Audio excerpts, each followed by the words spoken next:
গণতান্ত্রিক রাজনৈতিক যে শিষ্টাচার, বিরোধী দলের প্রতি যে সহিষ্ণুতা, আপনি যদি দেখেন বাংলাদেশ হওয়ার পর প্রথম নির্বাচন হয়েছে ৭৩-এর নির্বাচন। সেখানে কি হয়েছিল যে বিরোধী মতের প্রার্থীদেরকে নমিনেশন পেপার দাখিল করতে যাওয়ার আগেই অপহরণ করে নিয়ে নির্বাচিত হয়েছে। স্বয়ং শেখ মুজিব, আমাদের বর্তমান যিনি স্পিকার, তার আব্বা ডাক্তার আজহারউদ্দিনকেও তুলে নিয়ে গিয়ে নমিনেশন পেপারে দাখিল করতে দেয় না। সেই আসনে শেখ মুজিবুর রহমান বিনা প্রতিদ্বন্দ্বিতায় নির্বাচিত হয়েছেন। এভাবে করে জিল্লুর রহমান, তোফায়েল আহমেদ, সৈয়দ নজরুল ইসলাম এরা সবাই বিনা প্রতিদ্বন্দ্বিতায় নির্বাচিত হয়েছে এই কায়দায়।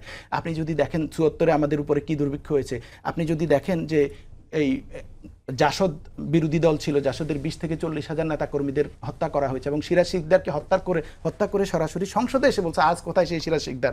৭৫-এ এসে চতুর্থ সংশোধনী করে সকল রাজনৈতিক দলকে নিষিদ্ধ করে দিল, কোনো দলই থাকতে পারবে না, এক নেতার এক দেশ, শেখ মুজিবের বাংলাদেশ, এই স্লোগান দিল।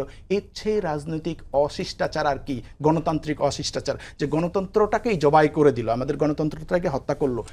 সবচেয়ে এই যে মব কালচার বলেন, এই অগণতান্ত্রিক আচরণ বলেন, স্বৈরাচারী আচরণ বলেন, অশিষ্টাচার, রাজনৈতিক অশিষ্টাচার বলেন, এগুলো সব শুরু হয়েছে তখন থেকে, মুজিবের আমলে শুরু হয়েছে এবং আমাদের গণতন্ত্রটাকে হত্যা করে দেওয়া হয়েছে তখনই।